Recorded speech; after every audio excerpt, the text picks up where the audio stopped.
আসসালামু আলাইকুম everyone. HSC academic কোর্সে তোমাদের সবাইকে স্বাগত। আজকে আমরা আলোচনা করব ভূগোল প্রথম পত্রের প্রথম অধ্যায়ের প্রথম টপিক প্রাকৃতিক ভূগোলের ধারণা।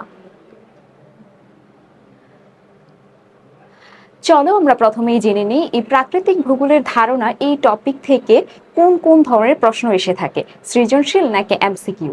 সেক্ষেত্রে আমি বলবো এই টপিকটা মূলত এমসিকিউর জন্য বেশি গুরুত্বপূর্ণ, সৃজনশীলের জন্য তেমন একটা গুরুত্বপূর্ণ না। তারপরে এবার চলো তোমাদের কাছে ভূগোল মানে কি সেটা বলো তো। চলো আমরা দেখে নিই ভূগোল মানে কি। ভূগোল হচ্ছে পৃথিবীর উপরিভাগের বিভিন্ন প্রপঞ্চের মধ্যাকার আন্তঃসম্পর্ক নিয়ে ভূগোল আলোচনা করে। ভূগোল একটি সংশ্লেষাত্মক বিজ্ঞান। সংশ্লেষাত্মক মানে হচ্ছে সংযোজন বা মিশ্রণের মাধ্যমে তৈরি বিজ্ঞান, যেখানে মূলত পৃথিবীর উপরিভাগের বিভিন্ন বিষয়, সাগর, মহাসাগর, নদী, ভূমি, এইগুলা সকল বিষয় নিয়ে ভূগোল আলোচনা করে থাকে। তো এবার আমরা চলো জেনে নিই ভূগোল শব্দটি কোত্থেকে এসেছে। ভূগোল শব্দটি এসেছে মূলত ইংরেজি জিওগ্রাফি শব্দ থেকে। জিওগ্রাফি শব্দটি প্রথমে কে ব্যবহার করেছেন? ভূগোলবিদ ইরাটোস্থেনিস। এটা কিন্তু তোমাদের এমসিকিউর জন্য অনেক বেশি ইম্পর্টেন্ট, ফর এমসিকিউ এবং জ্ঞানমূলক, ঠিক আছে, জ্ঞানমূলক বা ক নাম্বারে যে আনসারটা আসে সেটার জন্য। তো এই জিওগ্রাফি যে ইংরেজি শব্দটি সেটি মূলত দুটো ভাগে ভাগে হয়ে গেছে, যেটা হচ্ছে জিও এবং গ্রাফি। জিও মানে হচ্ছে তোমাদের ভূ, ভূ এবং গ্রাফি অর্থ হচ্ছে বর্ণনা। তার মানে ভূ মানে কি? ভূ মানে ভূমি, ভূ মানে পৃথিবী, ঠিক আছে, ভূমি হয় তারপরে পৃথিবী হয়। তার মানে এই জিওগ্রাফি শব্দটা দিয়ে কি তৈরি হইতেছে? যে পৃথিবী সম্পর্কিত বর্ণনা যেখানে আলোচনা করা হয় সেটাই মূলত হচ্ছে জিওগ্রাফি। এই যে অর্থাৎ জিওগ্রাফি শব্দের অর্থ পৃথিবীর বর্ণনা। এবার চলো আমরা আলোচনা করি ভূগোলটাকে কয়টা ভাগে ভাগ করা হয়েছে। ভূগোল বিষয়টাকে মূলত দুটো শ্রেণীতে বিভক্ত করা যায়, একটা হচ্ছে প্রাকৃতিক ভূগোল আর একটা হচ্ছে মানব ভূগোল। এই যে এখানে দেখো একটা চিত্রের মাধ্যমেও কিন্তু আমাদেরকে উপস্থাপন করে দেওয়া হয়েছে স্লাইডে, যে দেখো ফিজিক্যাল জিওগ্রাফি।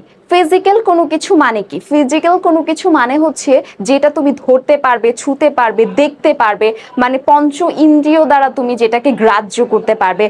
ধরো কি বলে ভূপ্রকৃতি বলতে তোমার ধরো ভূমি, তারপরে নদী নালা, এগুলা কিন্তু আমরা মহাসাগর, এগুলা কিন্তু আমরা দেখতে পাচ্ছি। তার মানে এগুলা হচ্ছে প্রাকৃতিক ভূগোল, ঠিক আছে, যেটা হচ্ছে ফিজিক্যাল জিওগ্রাফি। আর আরেকটা হচ্ছে হিউম্যান জিওগ্রাফি, মানব ভূগোল, যেটা মানুষ তৈরি করেছে, ঠিক আছে, যেটা প্রাকৃতিকভাবে তৈরি না। এবার দেখো বলা হয়েছে প্রাকৃতিক ভূগোলটা কি, প্রাকৃতিক ভূগোল কি কি নিয়ে আলোচনা করে, এইগুলা সম্পর্কে আমরা জানবো। যে প্রাকৃতিক ভূগোল প্রাকৃতিক বিজ্ঞানের একটি শাখা। প্রাকৃতিক ভূগোলটা কি? প্রাকৃতিক বিজ্ঞানেরই একটি শাখা, যেখানে প্রাকৃতিক পরিবেশের প্রক্রিয়া এবং ধারা নিয়ে আলোচনা করে। এই যে আমি তোমাদেরকে একটু আগেও বলছি যে নদী নালা, সাগর, মহাসাগর, তারপরে সমুদ্র, এগুলা সকল বিষয় নিয়ে হচ্ছে প্রাকৃতিক ভূগোল আলোচনা করে। প্রাকৃতিক ভূগোল ভূ ব্যবস্থা বা ভূপ্রকৃতি নামেও পরিচিত। প্রাকৃতিক ভূগোল দুইটা নামে পরিচিত, একটা হচ্ছে ভূ ব্যবস্থা, দ্বিতীয়টি হচ্ছে ভূপ্রকৃতি। প্রকৃতির সাথে কি ভূমি, ভূগোল এটা হচ্ছে একদম অঙ্গাঙ্গি ভাবে জড়িত। এবার দেখো আমরা দেখে নেই যে প্রাকৃতিক ভূগোলের সংজ্ঞাটা কি। তার মানে কি দাঁড়াচ্ছে যে এটা কি? এটা একটা বিজ্ঞান না? ভূগোলটাও একটা বিজ্ঞান, ঠিক আছে। বিজ্ঞানের যে শাখা অধ্যয়নের ফলে ভূত্বকের উপরিভাগের ভৌত পরিবেশ, ভূত্বকের উপরিভাগের ভৌত পরিবেশ এবং এর ক্রিয়ার বিভিন্ন প্রাকৃতিক প্রক্রিয়া সম্পর্কে জানা যায়, তাকে হচ্ছে প্রাকৃতিক ভূগোল বলা হয়। আমি তোমাদেরকে সংজ্ঞাটা একটু সহজে মনে রাখার জন্য বলতেছি, তোমরা একটু মনোযোগ সহকারে শুনো। যে বিজ্ঞানের যে শাখা, এভাবে বলবা যে বিজ্ঞানের যে শাখা অধ্যয়নের ফলে ভূত্বকের উপরিভাগ, ভূগোল মানেই তো ভূত্বক বা ভূমি সম্পর্কিত বর্ণনা, পৃথিবীর বর্ণনা। আমরা কিন্তু একটু আগে জেনে আসছি জিওগ্রাফি মানে হচ্ছে পৃথিবীর বর্ণনা। পৃথিবী, ভূমি, ভূ এগুলো একই কথা। সো বিজ্ঞানের যে শাখা ভূত্বকের উপরিভাগের ভৌত পরিবেশ, উপরিভাগের ভৌত পরিবেশ এবং এখানে যে পরিবেশে যে ক্রিয়া সম্পাদন হয় সেই ক্রিয়ার বিভিন্ন প্রাকৃতিক প্রক্রিয়া সম্পর্কে জানা যায় যে বিজ্ঞানে, সেটাই হচ্ছে মূলত প্রাকৃতিক ভূগোল। এখন চলো আমরা জেনে নেই প্রাকৃতিক ভূগোলটা কোন কোন যুগে কি কি ভাবে বিশ্লেষণ করা হতো, অথবা কোন কোন তাত্ত্বিক প্রাকৃতিক ভূগোলকে কিভাবে কিভাবে বর্ণনা করেছেন বা সংজ্ঞায়িত করেছেন, সেই বিষয়গুলো আমরা জানবো এবং সেগুলো আমরা একটু মনোযোগ সহকারে শুনবো। তাহলে হচ্ছে আমরা এগুলো খুব সহজে মনে রাখতে পারবো এবং প্রত্যেকটা সংজ্ঞা একটা আরেকটার সাথে রিলেটেডই থাকবে, জাস্ট অল্প কিছু চেঞ্জেস আমরা দেখব। প্রথমেই দেখো আমরা দেখে নেই যে রোমান যুগে কি বলা হয়েছে। রোমান যুগে মনে করা হতো পৃথিবীর আকৃতি, ভূরূপের বৈশিষ্ট্য, মানে পৃথিবীর আকৃতি বলতে ধরো পৃথিবী কেমন ছিল, কেউ বলতেছে ধরো পৃথিবীটা কি ছিল, একদম গোল ছিল, আবার কেউ কেউ বলতেছে পৃথিবীটা একটু চ্যাপ্টা প্রকৃতি। এখন পৃথিবীর আকৃতিটা কেমন ছিল, মানে আস্তে আস্তে কিভাবে রূপান্তরিত হয়েছে, এগুলো সকল বিষয় কিন্তু প্রাকৃতিক ভূগোলে আলোচনা করা হয়। সো রোমান যুগে মনে করা হতো পৃথিবীর আকৃতি, ভূরূপের বৈশিষ্ট্য, ভূরূপের বৈশিষ্ট্য বলতে ভূমিটা কি রকম হবে, আগে কেমন ছিল, বায়ুমণ্ডল এবং এর অধিবাসী ও অন্যান্য জীবের বৈশিষ্ট্য সমীক্ষা করে প্রাকৃতিক ভূগোল। প্রাকৃতিক ভূগোল মূলত কি কি করে তাহলে, পৃথিবীর আকৃতি, ভূমিরূপের বৈশিষ্ট্য, বায়ুমণ্ডল এবং অধিবাসী ও অন্যান্য জীবের বৈশিষ্ট্য সমীক্ষা করে প্রাকৃতিক ভূগোল। তারপরে দেখো মধ্যযুগে বলা হয়েছে, মধ্যযুগে মনে করা হতো প্রাকৃতিক ভূগোল পৃথিবীর অবস্থা, স্থান, বিস্তৃতি, গতি এবং গাঠনিক বৈশিষ্ট্য প্রভৃতির গুণাগুণ সমীক্ষা করে। তার মানে রোমান যুগে যেটা মনে করা হতো পৃথিবীর আকৃতি কেমন ছিল, ভূমিরূপের বৈশিষ্ট্য কেমন ছিল, এগুলো নিয়ে আলোচনা করা হতো। কিন্তু আবার মধ্যযুগে এসে ধারণাটা কিন্তু চেঞ্জ হয়ে গেছে। সেখানে এসে দেখা যাচ্ছে যে পৃথিবীর অবস্থা কেমন, স্থান কেমন, বিস্তৃতি কেমন, পৃথিবীর কোন স্থানটা কেমন, কোথায় উঁচু কোথায় নিচু, ওই যে সমতল, তারপরে হচ্ছে পাহাড় পর্বত, এগুলা পৃথিবীর অবস্থান, পৃথিবী কতটুকু বিস্তৃত, কতটুকু পর্যন্তকে পৃথিবী ধরা হয়, কোন জায়গায় কি রকম, তার গতি কি রকম, এই সকল বিষয় মূলত মধ্যযুগে এসে মনে করা হতো প্রাকৃতিক ভূগোলকে। তারপরে দেখো কার্ল রিটারের মতে কি হচ্ছে যে প্রাকৃতিক ভূগোল হচ্ছে বিজ্ঞানের সেই শাখা যা পৃথিবীর সমস্ত অবয়ব, বৈচিত্র্য এবং সম্পর্ক সহ একটি স্বতন্ত্র বিষয় হিসেবে নিজেকে বিচার করে। তার মানে কার্ল রিটার বলেছেন যে প্রাকৃতিক ভূগোল হচ্ছে বিজ্ঞানের সেই শাখা যেখানে পৃথিবীর সমস্ত অবয়ব, আস্তে আস্তে কিন্তু ধারণাগুলা একটু বিস্তৃত হইতেছে, আস্তে আস্তে ধারণাগুলা কি একটু ধারণার পরিসরটা একটু বাড়তেছে। একটু দেখো এখানে বলছে যে বিজ্ঞানের শেষ শাখা যেখানে হচ্ছে পৃথিবীর সমস্ত অবয়ব, পৃথিবীর মধ্যে উপরিভাগে যা যা আছে সেগুলো সব কিছু নিয়ে, এবং সেখানে বৈচিত্র্য মানে আগে কেমন ছিল, তারপরে কিভাবে চেঞ্জ হয়েছে, কি কোন ধরনের চেঞ্জ হয়েছে, এই সকল বিষয় বা একটা আরেকটার সাথে সম্পর্ক কি, পৃথিবীর সমস্ত অবয়বের সম্পর্ক, বৈচিত্র্য, এইগুলা নিয়ে হচ্ছে এই প্রাকৃতিক ভূগোলটা তৈরি হয়েছে। এবং সেটা একটা কি বিষয়, স্বতন্ত্র বিষয় হিসেবে নিজেকে দেখাইছে। স্বতন্ত্র মানে একটা আলাদা নির্দিষ্ট, ঠিক আছে। এখন দেখো রিচার্ড হার্টসনের মতে কি বলছে। রিচার্ড হার্টসনের মতে আবার বলছে যে ভূপৃষ্ঠের পরিবর্তনশীল বৈশিষ্ট্যের সঠিক, সুবিন্যস্ত এবং যুক্তিসঙ্গত বর্ণনা ও ব্যাখ্যা সরবরাহ করে প্রাকৃতিক ভূগোলের কাজ। ভূপৃষ্ঠের পরিবর্তনশীল, এই যে এখানেও কিন্তু বলছে বৈচিত্র্য, এখানেও বলছে পরিবর্তনশীলতার কথা, তাদের মধ্যে কিন্তু একটা মিল আছে। এবং পরিবর্তনশীলতার বৈশিষ্ট্য সঠিক, সুবিন্যস্ত এবং যুক্তিসঙ্গত বর্ণনা, মানে এই যে পরিবর্তন হইতেছে সেটার কি বৈশিষ্ট্যগুলা সঠিক, সুবিন্যস্ত এবং যুক্তিসঙ্গত বর্ণনা হইতেছে প্রাকৃতিক ভূগোলে দেওয়া হয়। এই যে পরিবর্তনগুলা, তার মানে কি আমরা প্রাকৃতিক ভূগোল থেকে ভূপ্রকৃতি বা পৃথিবীর পরিবর্তনগুলা একদম আদিকাল থেকে বর্তমান সময় পর্যন্ত এগুলো সমস্ত বিষয় কিন্তু আমরা এখান থেকে জানতে পারবো। তারপর দেখো বলছে যে কলিন্স ইংলিশ ডিকশনারিতে 2003-এ বলেছেন,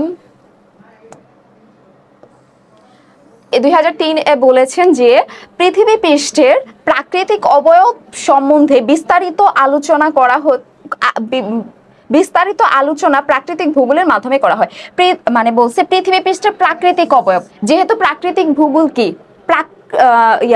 প্রাকৃতিক ভূগোল হচ্ছে ভূপ্রকৃতির মানে প্রাকৃতিক যে উপাদানগুলা প্রকৃতিকে নিয়ে আলোচনা করে থাকে, তার মানে সেখানে হচ্ছে বলছে প্রাকৃতিক অবয়ব সম্বন্ধে যেখানে বিস্তারিত আলোচনা, ঠিক আছে। এখানে কিন্তু দেখো যে মধ্যযুগের পর থেকে কার্ল রিটার, তারপর হার্টসুন, এইভাবে যে তাদের যে ডেফিনেশন গুলো বা তাদের এক্সপ্লেনেশন গুলো আসছে, তখন কিন্তু আস্তে আস্তে বিস্তৃত হইতেছে। এই যে এখানে কিন্তু বৈচিত্র্যতার কথা বলছে, এখানে পরিবর্তনশীলতার কথা বলছে, এখানে আবার বলছে যে বিস্তারিত আলোচনা করা হয়, ঠিক আছে। এই বিষয়গুলো তোমরা একটু মনে রাখবা, বা জ্ঞানমূলকে আসতে পারে যে প্রাকৃতিক ভূগোল কি, তখন তোমরা এগুলা দিতে পারবা। তারপরে দেখো এখানে বলছে the American heritage science dictionary 2009, এখানে বলছে যে প্রাকৃতিক ভূগোল পৃথিবী পৃষ্ঠের প্রাকৃতিক অবয়ব সম্বন্ধে জ্ঞান অন্বেষণ করে। প্রাকৃতিক ভূগোল পৃথিবী পৃষ্ঠের, প্রাকৃতিক ভূগোল কি করে আমরা জানি, পৃথিবীর বর্ণনাই ভূগোল। সো পৃথিবী পৃষ্ঠের যেখানে প্রাকৃতিক অবয়ব নিয়ে প্রাকৃতিক অবয়ব সম্বন্ধে জ্ঞান অন্বেষণ করবে বা ধারণা দিবে বা বিভিন্ন জিনিস দেখাবে, বা ভূপ্রকৃতির গঠন, জলবায়ু, সমুদ্র স্রোত, এগুলা উদ্ভিদ প্রাণী, এগুলো সবকিছুর বর্ণনা হচ্ছে মূলত প্রাকৃতিক ভূগোলের আলোচনা। এই সংজ্ঞাটা আমার কাছে অনেক বেশি ইম্পর্টেন্ট মনে হয়, এবং এটা তোমরা একটু ভালো করে মুখস্থ করে রাখবা, এবং এটা খুব সুন্দর একটা সংজ্ঞা, গোছানো একটা সংজ্ঞা। এই যে দেখো ভূমিরূপ গঠন, জলবায়ু, সমুদ্র স্রোত, উদ্ভিজ্জ প্রাণীজ বিস্তরণের উপর আলোকপাত করে থাকে। এই যে এই কথাগুলো তোমরা একটু মনে রাখবা, যে ভূমিরূপ গঠন, জলবায়ু, সমুদ্র স্রোত, এগুলো আমরা আস্তে আস্তে পরবর্তীতে বিস্তারিত জানবো। সো পরবর্তী দেখো আলেকজান্ডার ফন হামবোল্ট কি বলেছেন। তার মতে আলেকজান্ডার ফন হামবোল্টের মতে কি বলছে, পৃথিবীর অক্ষাংশ, দ্রাঘিমাংশ, আবহাওয়া, জলবায়ু, ভূমির বন্ধুরতা, শিলার প্রকৃতি, পৃথিবীর অক্ষাংশ, দ্রাঘিমাংশ, আবহাওয়া, জলবায়ু, ভূমির বন্ধুরতা, শিলার প্রকৃতি, উদ্ভিদের শ্রেণীবিন্যাস ইত্যাদি নিয়ে প্রাকৃতিক ভূগোল আলোচনা করে। মানে পৃথিবীর অক্ষাংশের মধ্যে দ্রাঘিমাংশ, আবহাওয়া, জলবায়ু, পৃথিবীর মধ্যে তো আসলে এই সবগুলা জিনিসই আছে। মানে ওই যে উপরে যেমন সমুদ্র স্রোত, উদ্ভিদ, ভূমিরূপ গঠন, এবং এছাড়া আবহাওয়া, জলবায়ু, এগুলো সব নিয়ে তো আসলে পৃথিবীটা গঠিত। এই পৃথিবীর প্রাকৃতিক প্রত্যেকটা অবয়ব নিয়ে মূলত এর আলোচনা করে থাকে। তারপরে তোমরা এভাবে এই সংজ্ঞাটাও দেখবা, আর্থার হোমসের সংজ্ঞাটাও দেখবা। তারপরে দেখো অর্থাৎ কি দাঁড়াচ্ছে, আমরা জানতে পারছি যে প্রাকৃতিক ভূগোল পৃথিবীর ভূমিরূপ, আবহাওয়া, জলবায়ু, মৃত্তিকা, সমুদ্র, উদ্ভিজ্জ ইত্যাদি বিভিন্ন স্থানিক পরিবর্তনের বর্ণনা এবং বিশ্লেষণ প্রদান করে। তার মানে আমরা প্রাকৃতিক ভূগোলটা মানে দাঁড়াচ্ছে যে প্রাকৃতিক ভূগোলে পৃথিবীর ভূমিরূপ, জলবায়ু, আবহাওয়া, মৃত্তিকা, সমুদ্র, উদ্ভিদ ইত্যাদি স্থানিক বিষয়ের পরিবর্তনের বর্ণনা এবং বিশ্লেষণ করে থাকে প্রাকৃতিক ভূগোল। তার মানে পরিবর্তন যে হচ্ছে পৃথিবীটা, সেটা সব ধরনের বিশ্লেষণ আমরা কোথায় পাইবো, প্রাকৃতিক ভূগোলে পেয়ে থাকবো। প্রাকৃতিক ভূগোলের বৈশিষ্ট্য, এখন দেখো আমরা প্রাকৃতিক ভূগোলের বৈশিষ্ট্যগুলো জেনে নেই। প্রাকৃতিক ভূগোলের বৈশিষ্ট্য, এখানে বেশ কিছু বৈশিষ্ট্য বলবো, তোমরা একটু মনোযোগ দিয়ে শোনো। বৈশিষ্ট্যগুলো তোমাদের অনেক সময় অনুধাবন খ নাম্বার যেটা, সেটা খতে আসতে পারে, ঠিক আছে। অনুধাবনের মধ্যে আসতে পারে, হ্যাঁ। তো সেই জন্য আমরা একটু মনোযোগ দিয়ে শুনি যে প্রাকৃতিক ভূগোলের বৈশিষ্ট্যগুলো কি। প্রাকৃতিক ভূগোল মহাবিশ্ব এবং সৌরজগৎ, গাণিতিক পরিমাপ, অবস্থান প্রভৃতি নিয়ে আলোচনা করে। কি বলে, প্রাকৃতিক ভূগোল যেমন ভূপ্রকৃতির বিভিন্ন বিষয় নিয়ে আলোচনা করে, সেটা মহাবিশ্ব এবং সৌরজগতের বিভিন্ন বিষয়। মহাবিশ্ব এবং সৌরজগৎ কি পৃথিবীর বাইরে? এটা কি প্রকৃতির একটা অংশ না? এটা তো প্রকৃতিরই একটা অংশ, এটা আমাদের পৃথিবীরই একটা অংশ, ঠিক আছে। তো মহাবিশ্ব এবং সৌরজগৎ নিয়ে গাণিতিক পরিমাপ এবং অবস্থান নিয়ে আলোচনা করে। তারপর হচ্ছে প্রাকৃতিক ভূগোল পৃথিবীর বিভিন্ন গ্রহের আকার, আয়তন, কক্ষপথ, যেহেতু বলছে মহাবিশ্ব এবং সৌরজগৎ,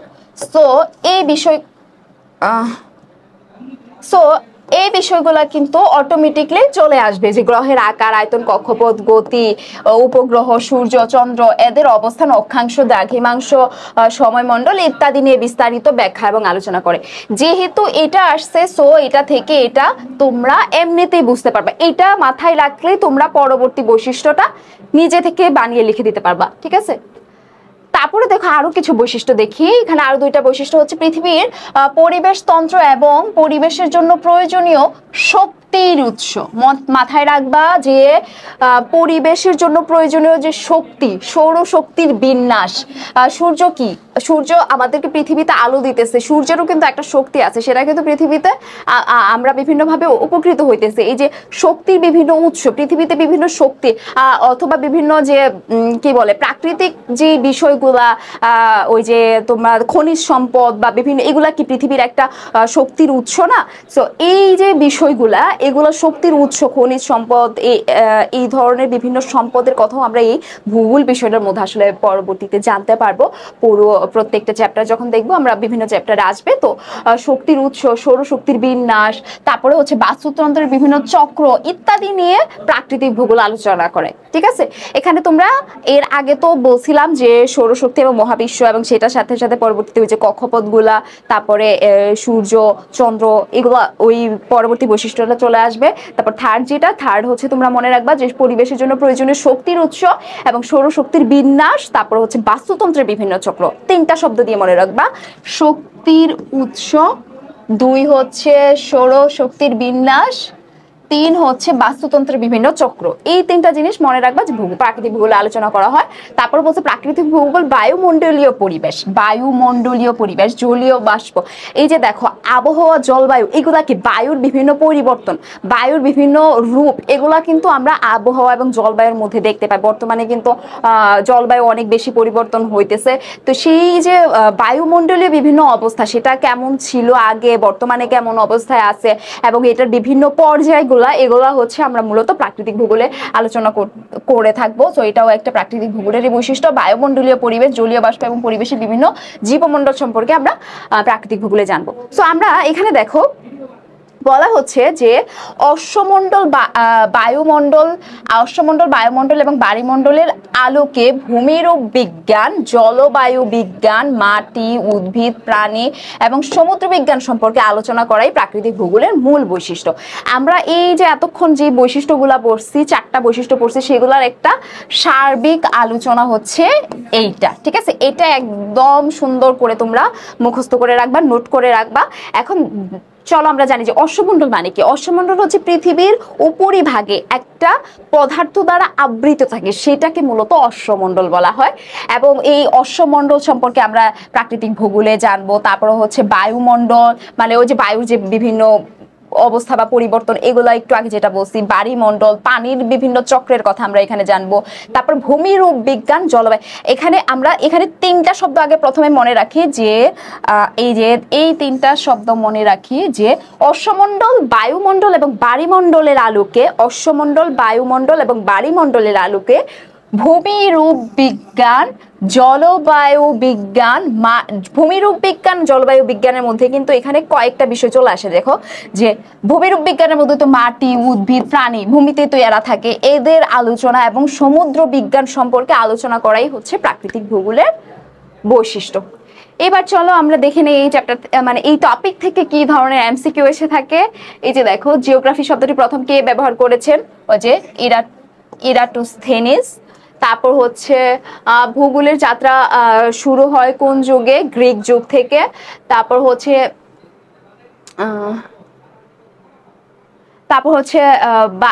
বায়োজিওগ্রাফি শব্দের অর্থ কি? বায়োজিওগ্রাফি শব্দের অর্থ হচ্ছে জীবভূগোল। আচ্ছা, জিওগ্রাফি মানে কি? জিওগ্রাফি মানে তো ভূগোল, তাই না? জিওগ্রাফি মানে ভূগোল, ঠিক আছে। আর বায়োজিওগ্রাফি মানে কি? বায়ো মানে কি? জীব। বায়ো মানে জীব, ঠিক আছে। যেটা জীবভূগোল সেটাই হচ্ছে বায়োজিওগ্রাফি। তারপরে দেখো, জিওমরফোলজি শব্দটি কোন ভাষা হতে এসেছে? সেটা হচ্ছে গ্রিক ভাষা থেকে এসেছে। তারপর হচ্ছে প্রাকৃতিক ভূগোলের বিষয়বস্তু কোনটি? মেইন বিষয়বস্তু প্রাকৃতিক ভূগোল মানে কি? প্রকৃতি। মূল বিষয়টাই হচ্ছে প্রকৃতি। আজকের ক্লাস এ পর্যন্তই, পরবর্তী ক্লাসে আবারও দেখা হবে। সে পর্যন্ত সবাই ভালো থাকো, সুস্থ থাকো। আসসালামু আলাইকুম।